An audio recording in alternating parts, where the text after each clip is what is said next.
அஸ்ஸலாமு அலைக்கும். இஸ்லாமில் நடந்த முதல் முக்கியமான போர் இது ஹிஜ்ராவின் 2ஆம் ஆண்டில் 624 CE நடந்தது. முஸ்லிம்கள் குறைந்த எண்ணிக்கையிலும் எளிய ஆயுதங்களுடனும் இருந்த போதிலும் அல்லாஹ் அவர்களுக்கு மக்காவின் குறைஷிகளை எதிர்த்து மிகப்பெரிய வெற்றியை வழங்கினான். இது ஒரு திருப்பு முனையாகி முஸ்லிம்களின் ஈமான் பலப்படுத்தப்பட்டது மற்றும் அல்லாஹ்வை நம்புகிறவர்களுடன் அவன் உதவி எப்போதும் இருப்பதை நிரூபித்தது. பரக்கா என்பது ஆசிர்வாதம், வளர்ச்சி அல்லது அல்லாஹ்வின் அருளால் தரப்படும் அதிகரிப்பு. இது அல்லாஹ்வின் மறைமுகமான நன்மை. சிறிய விஷயங்களில் கூட பலன் மற்றும் வளத்தை தருகிறது.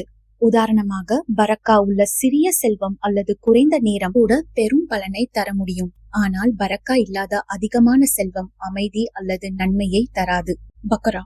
சூரா அல் பக்ரா என்பது குர்ஆனின் 2வது மற்றும் நீளமான அத்தியாயம். இது மதீனாவில் அருளப்பெற்றது. இதில் சட்டங்கள், வழிகாட்டுதல், முந்தைய சமூகங்களின் வரலாறு, மேலும் பொறுமை மற்றும் ஈமான் பற்றிய முக்கியத்துவம் கூறப்பட்டுள்ளது. இதில் குர்ஆனின் சக்தி வாய்ந்த வசனங்களில் ஒன்றான ஆயத்துல் குர்சி உள்ளது. நபிகள் நாயகம் ஸல்லல்லாஹு அலைஹி வஸல்லம் அவர்கள் கூறினார்கள், சூரா பக்ரா ஓதப்படும் இல்லத்தில் ஷைத்தான் நுழையாது.